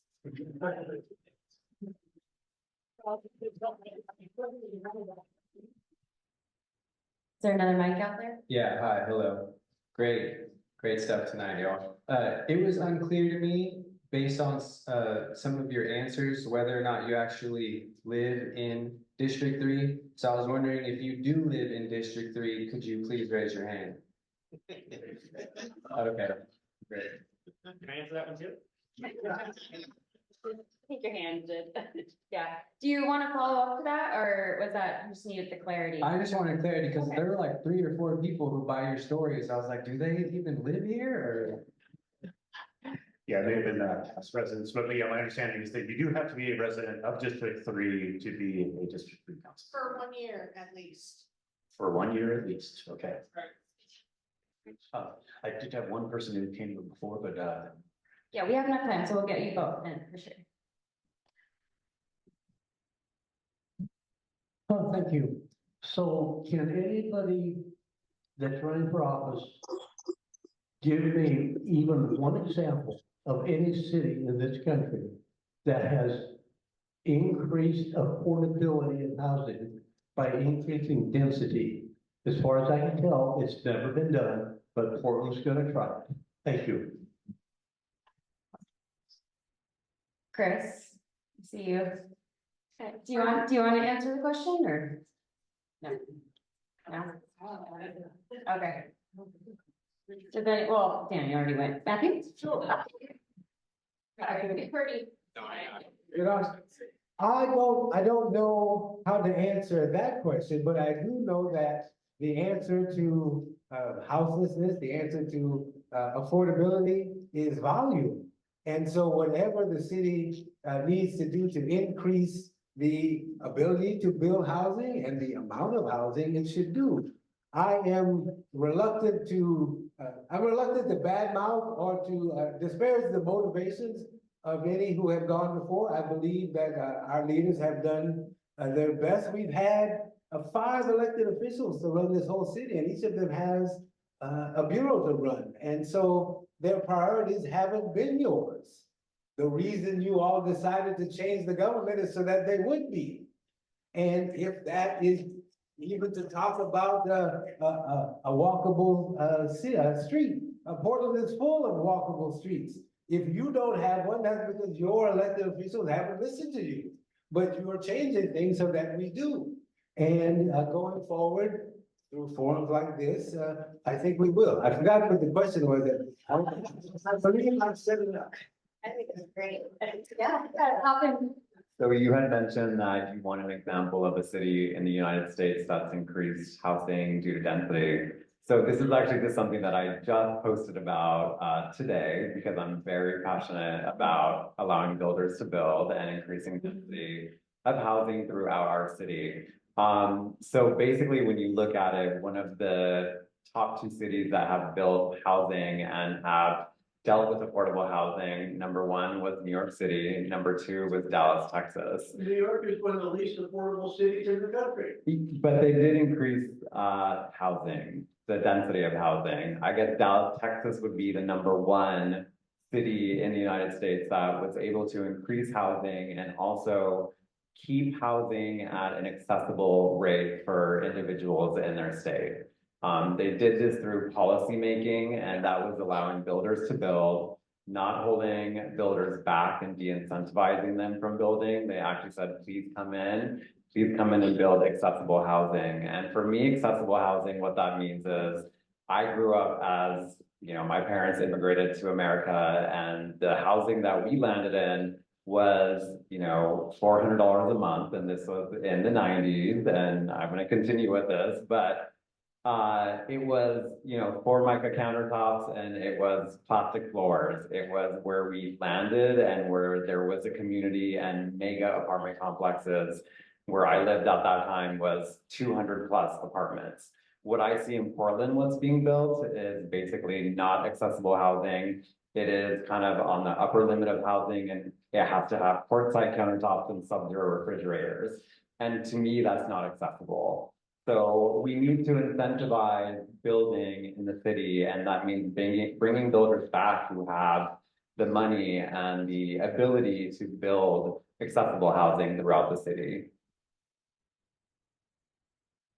And then there's Houston that's highly affordable, but the big deal is Texas does not have zoning.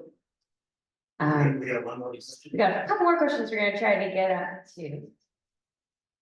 And I think this will be our last question before the final. Okay. So I've been very concerned about increasing extremism in Portland from the left. I don't think that city council or Multnomah County Commission likes to talk about it.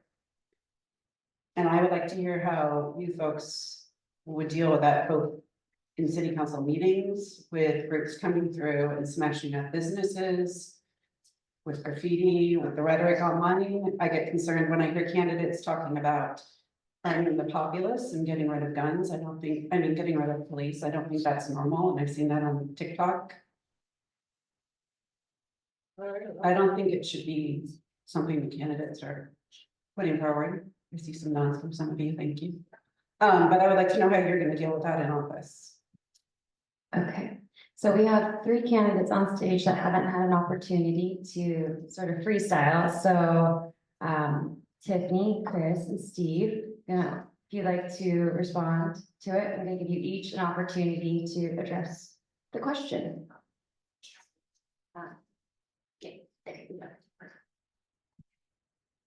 Okay, so if I understand this correctly, we're talking about concern around continuing polarization between extremes of folks in Portland. Does that capture it? Well, I think that we have 2 groups. I think we have the liberals, dividing liberals, and I think we have people that go further. And some of those people go really. There's a division here, but it's not being from credit. Okay, so with a concern about property damage downtown, I heard, and then you also addressed concern about what candidates are putting forward as their political platforms. Yeah, I mean, Okay. To me, this all is extreme in general, and it's not just now. It's in Hollywood. I mean, it's been everywhere. Okay. So again, my understanding of the question is you have concern about increasing polarization between extremists in whether you're talking about on the right or on the left, and a concern about how Portland politics are playing into that polarization.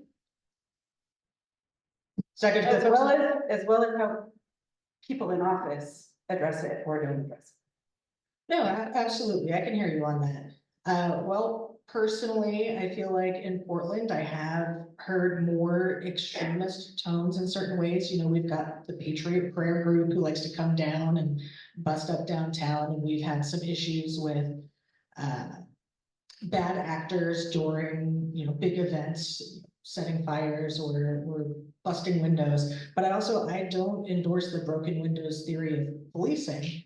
I think as we go through, if we can encourage respect and we can encourage feeling like a community instead of teams, we're going to be better served. And so with that sense, I understand, some candidates are going to be very forward with, I would like to increase the number of police, and other folks are going to say, I'd like to prioritize other things. For example, Portland street response. If we could expand Portland street response. Audience, just a ground rule reminder to keep your Say it all yourself. at the end. Sorry, to interrupt you, Chris. No, it's fine. I mean, this is one of the things that we're trying to work through, right? Is people have very strong opinions. And so someone might say, I really want to see Portland Street Response funded entirely and made a 24/7 operation that covers the entire community. And other folks are going to think, oh, hey, is that taking work away from our police? But it doesn't have to be that way. I think we've heard from other people running for office. I'm going to pull something from what I heard DA Mike Schmidt say, where he said out of the 280,000 calls, 80,000 are actual police calls. And so if we can get the right resources in place to address, somebody having an emotional outburst downtown, like Portland Street Response, if we have the right resources in place, like, anti-graffiti, maybe we do murals on some places downtown or in other parts of the community that are being threatened with vandalism, that we can work our way through. But ultimately, I think the answer to polarization is seeing each other as people and being able to actually have these conversations, because the more that we pull apart, the harder it's going to be to meet again about the real compromise we have to make to have things happen in our town. Thank you.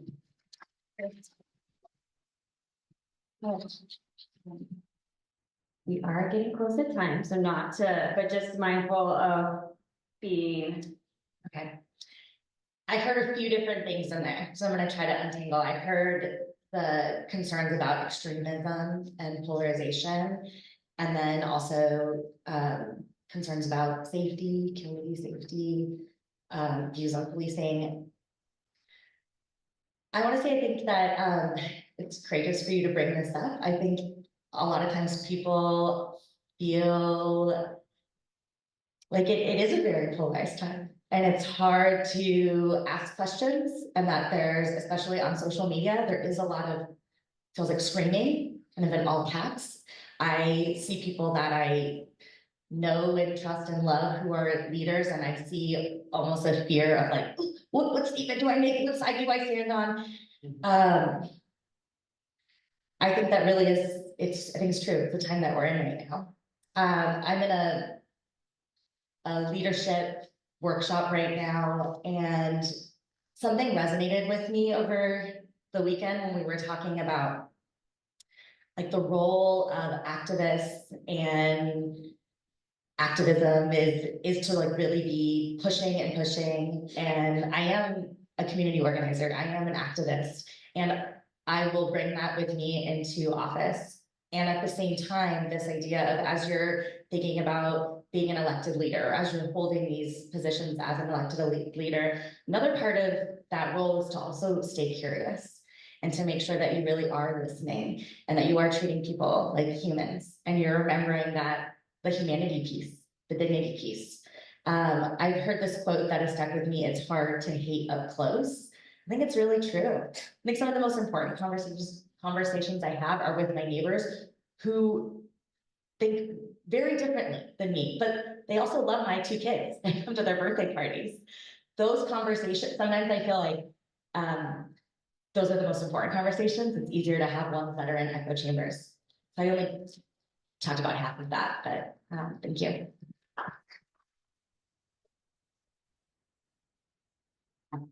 Tiffany, that was great.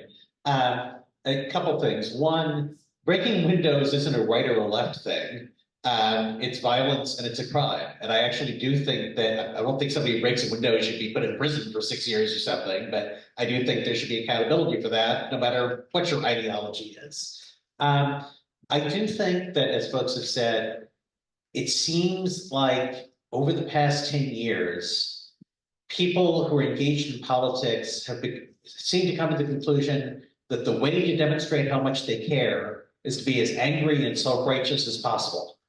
And some people carry that to, well, to show them I'm angry, I'm gonna break stuff. And that is really unfortunate. And I think it's kind of the same societal thing that elected Donald Trump. And I don't know if we can solve it here in Portland. What we can do as leaders is to try to model humane behavior and to treat each other with respect and with good humor, and to make it clear that politics doesn't have to be a vicious, fight. It can just be people doing their best to try to make life better. And I know that I was at my worst as a city councilor when I would get mad. Usually it wasn't ideological, it was something else, and get grumpy with the media or my colleagues. And I was at my best when I was passing notes to Amanda Fritz, making her laugh so hard she had to leave the room. And I think that, one of the things I pledged to do is to be civil to my colleagues, to be civil to everybody who comes forward, whether I agree with them or not, and occasionally to make the silly dad jokes and to organize goofy events. Like, one thing I think we should do to revive downtown is get a bunch of people to march downtown with a bunch of singing and playing Petula Clark's Downtown as loud as humanly possible. I'll shut up. All right, thank you. Thank you to the audience for your questions. All right, so now we are to the roundup of the forum. We'll have the next 20 minutes for the candidates to have a closing statement, or if you would like to further discuss one of the topics we discussed tonight, you have 2 minutes each to, well, 1.5 now. Do that mental math yourself. And if not, exactly, I was gonna do that, yeah, so. Who's that? Co-host. So Steve, we're gonna start with you and then we'll work our way down the line back towards me. Yeah, I just wanted to, wait, it's not turned on? Okay. I just wanted to talk about the issue of housing again for a second. The truth is we have a shortage of housing in the metro area. There's not enough housing. This is a supply and demand issue.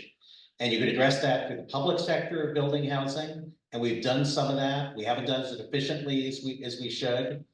We need to be careful with that money and build as many houses as possible, homes as possible. It's a limited amount of money we have. But if we're short 90,000 houses, the taxpayers can't afford the billions of dollars it would take to build 90,000 houses. So as one of my colleagues was saying, we do need to make it easier for the private sector to build housing by speeding up permitting, by, essentially it was saying, changing zoning. One thing that people have talked about is converting empty office space to residential, which is really an appealing idea. I was talking to an expert on that the other day who said that one huge barrier to that is that when you change from office to residential, you're subject to serious, incredibly expensive seismic requirements to make the building more earthquake proof. And I worry about the earthquake all the time, but what this guy said is that the downtown buildings aren't necessarily going to fall down and kill people in an earthquake. They just might be unusable afterwards. And that brings up a really tough choice. Do we think that the housing crisis is such a crisis that we're willing to bend the seismic rules a bit and say it's okay to convert to residential if the building is not going to fall down in an earthquake, even if it might be unusable? Steve.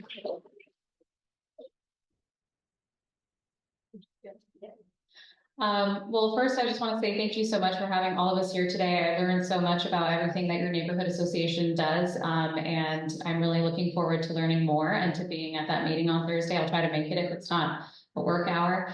But I think the point that I really want to drive home here tonight is that Portland City Council historically has really disinvested in these neighborhoods.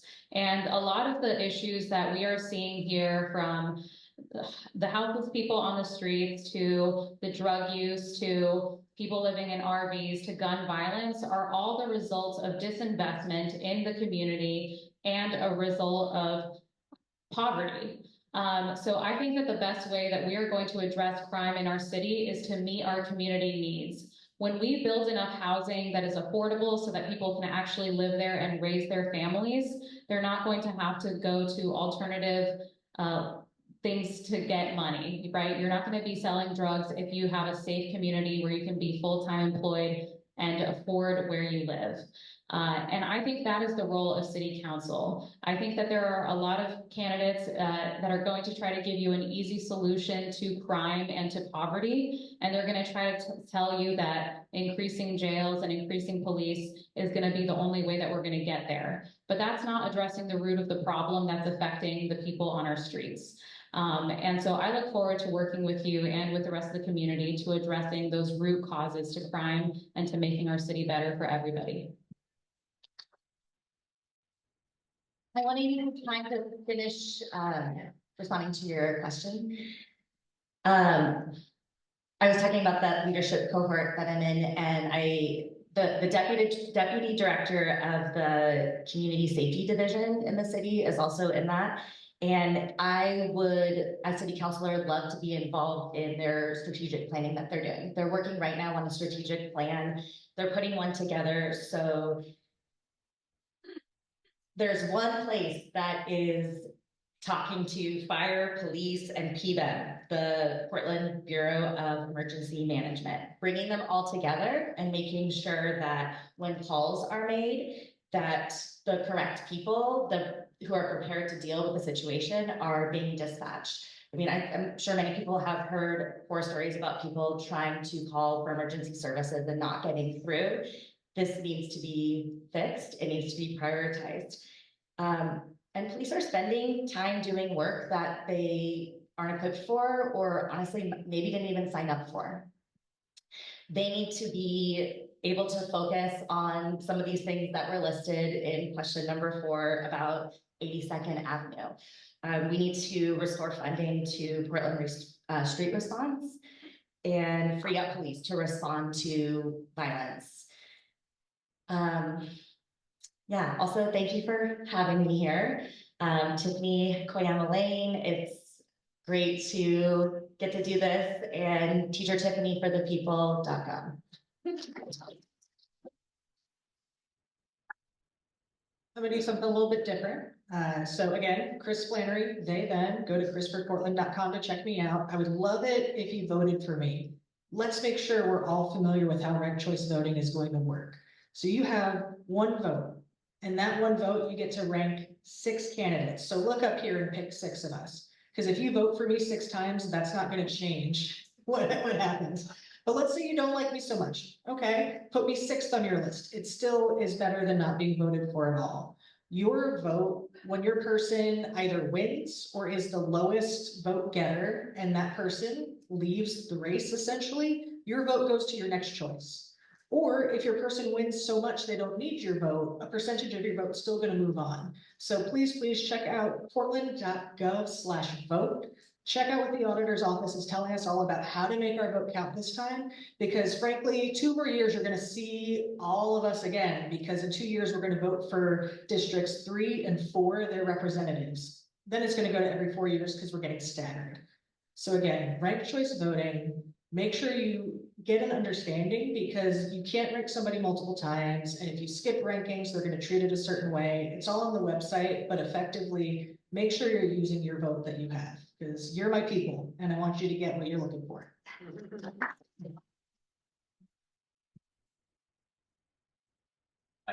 Daniel DeMelo, DeMelo4Portland.com. I think engagement is really important in our local government. And so I want to respond to 2 questions here really quickly. One, you asked for 2 cities to be named that have reduced rents based on increasing density: Minneapolis and Austin. I think they're doing great things. Yeah, I believe it's just Houston that doesn't have zoning, but I would love to be better educated on it. And to respond to your question, I really do think there is a problem with political violence here in Portland. What I want to draw some attention to is the fact that just a couple days ago, there was an arson against some machines that were building a camp for homeless people. And the result of that is not just that a contractor lost their machines. The result of that is that more and more people are still sleeping on our streets. They are not sleeping in a safe place. They are not sleeping in a place where they can get access to the resources they need. When I was living in Old Town 2 summers ago, I learned how to distinguish the sound of one person shooting at another versus 2 people shooting at each other. That's not a skill I want to have. That's not a skill I want any Portlander to have, unless maybe you're a veteran and thank you for your service. But I really do think that addressing this problem is going to mean that we're going to be able to do more for every Portlander, because far too often here in Portland, we're letting the perfect be the enemy of the good. When our government goes and does its shopping, it shops at Whole Foods instead of shopping at Winco. I'm a Winco shopper. DeMelo for Portland. Thank you.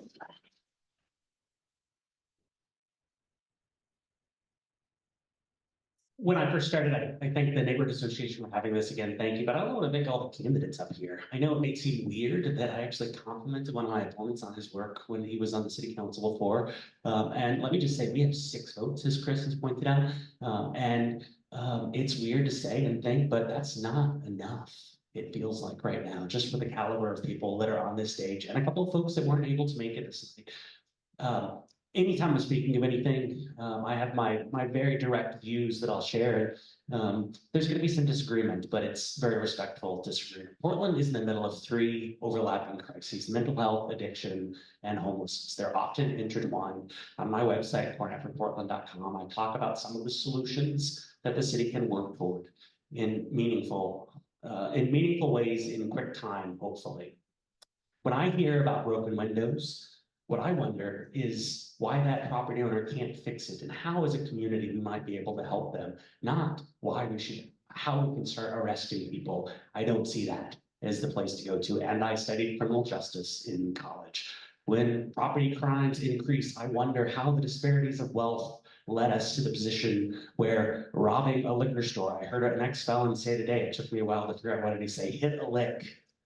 And I didn't want to be the old guy that asked, and I waited, and it finally came to me. He was talking about robbing a liquor store. What are the economic conditions that are leading to those kinds of crimes? I am proud to be endorsed by former Mayor Tom Potter because of my commitment to community policing. I've talked a lot about that. And if I am so lucky to be your next city councilor, I will not only come to this community meeting, I will come to every neighborhood association at least once a year. I will hold open office hours and be openly accessible.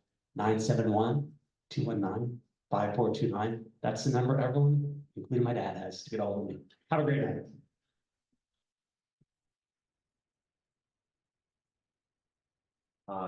I just want to thank everybody for having me and all the candidates here today and for engaging with all of us. I want to thank you for that.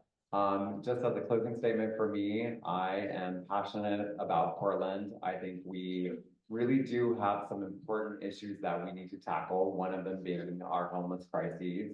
What we're seeing on the streets right now is really substance abuse disorders gone unchecked. We're seeing mental health disorders gone unchecked.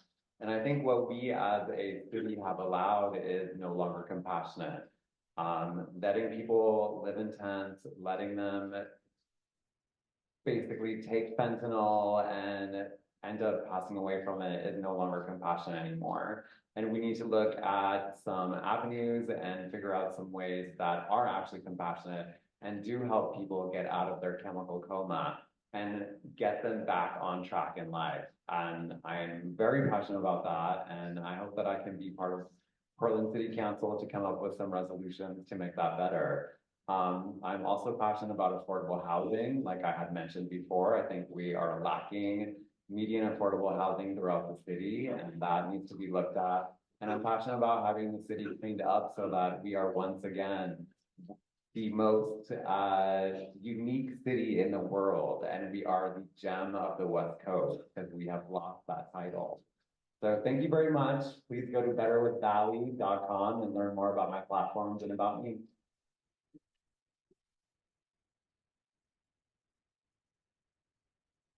Last but not least, again, thank you all for coming. Thank you for inviting us, and thank you all the candidates. It's been a pleasure to meet you all. My name is Matthew Anderson, and I am running for a seat on the city council representing you for 3 reasons.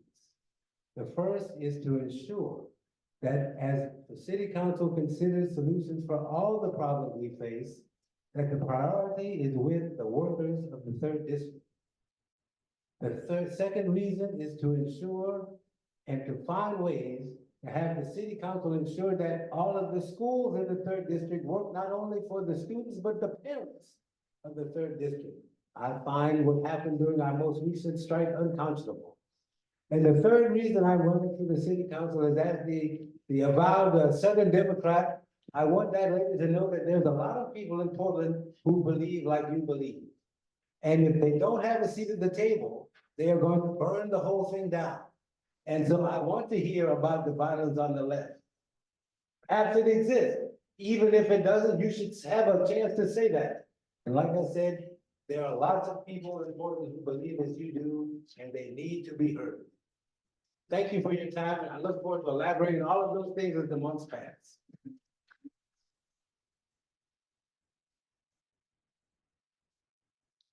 As we conclude, I want to again express a big thank you to our candidates here on the stage. Jesse did bring up a good point. There were a few candidates who are not able to make it tonight. So if you look at roseway.org, they're on there as well. There's also still time for more candidates to take part in the race. I believe that goes till May. So August, okay, wow, yes. So while our candidates here are kicking it off, you may see some more throughout the process. So thank you again, though, so much for getting us in the spirit of a new governing city. So also want to thank Southeast Uplift so much for attending tonight and walking us through the values of a district coalition and how we all interconnect together. I want to thank the Calvary Presbyterian Church again for letting us use their facilities, Recovery Cafe for the refreshments earlier, and also the Roseway Neighborhood Association for putting this event together.